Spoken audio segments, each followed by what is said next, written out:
नमस्कार दोस्तों, आप देख रहे हैं परीक्षा घाट चैनल।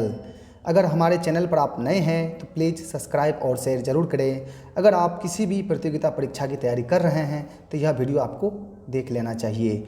हमेशा याद रखिए दोस्तों, समस्या चाहे जो भी हो, हमें लड़ने का तरीका आनी चाहिए, क्योंकि हारा वही है जिसने लड़ा ही नहीं है।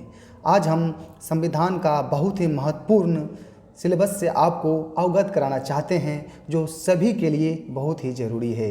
जो प्रतियोगिता परीक्षा की तैयारी कर रहे हैं उनके लिए भी, जो नहीं कर रहे हैं उनके लिए भी ही। तो चलिए आज हम देखेंगे अनुच्छेद 23 और 24 क्या है। यह अनुच्छेद 23 और 24 सबको जानना आवश्यक है। अनुच्छेद 23 और 24 शोषण के विरुद्ध अधिकार से संबंधित है। तो चलिए इसको हम शुरू करते हैं। अनुच्छेद 23 है मानव के दुर्व्यापार और बलात्कार श्रम से संबंधित है, प्रतिषेध से संबंधित है। तो चलिए इसको हम देखेंगे। अनुच्छेद 23 एक क्या दर्शाते हैं। अनुच्छेद 23 में 3 प्रकार के शोषणों को प्रतिबंधित किया गया है। अनुच्छेद 23 का एक में 3 प्रकार के शोषण कौन कौन से हैं। इसमें है पहला है बलात्कार श्रम, इच्छा के विरुद्ध कार्य करवाना, यह अनुच्छेद 23 का एक के अंतर्गत आता है। वैगारिक काम के बदले पैसे ना देना, यह भी अनुच्छेद 23 के एक के अंतर्गत आता है। मानव व्यापार करना, जैसे महिला बच्चों के साथ तस्करी करना, खरीद बिक्री करना, यह भी अनुच्छेद 23 के एक के अंतर्गत आता है। अगर आपसे प्रश्नों में पूछा जाए कि अनुच्छेद 23 का एक क्या है, इसमें कितने प्रकार के शोषणों का प्रतिबंधित किया गया है, तो अनुच्छेद 23 के एक में 3 प्रकार के शोषणों का प्रतिबंधित किया गया है। आपसे इस प्रकार को घुमा के भी पूछा जा सकता है, तो अभी आप क्लियर हो जाएं। आपको इस प्रकार से भी पूछा जा सकता है, काम के बदले पैसे ना देना, बेगारी, इस किस अनुच्छेद के अंतर्गत आता है, तो अनुच्छेद 23 का एक के अंतर्गत आता है। यह आपको अभी क्लियर कर लें, आगे देखेंगे हम।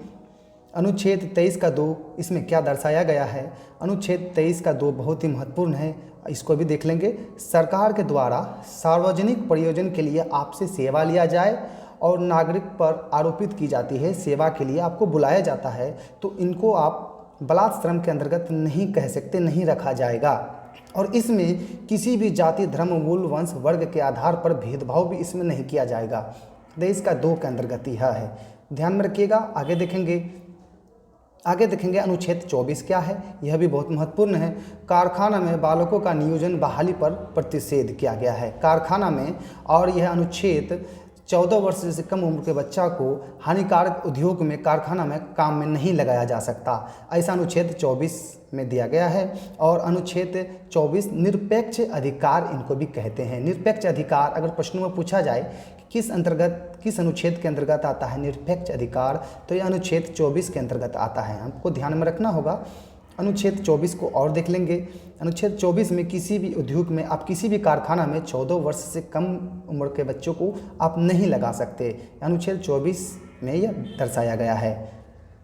देख लेंगे आप न्यायपालिका के आदेश के द्वारा बाल पुनर्वास कोष का भी गठन किया गया था। ऐसा किस अनुच्छेद के अंतर्गत है, बाल पुनर्वास कोष, तो अनुच्छेद 24 के अंतर्गत है। यह न्यायपालिका के द्वारा गठन किया गया था।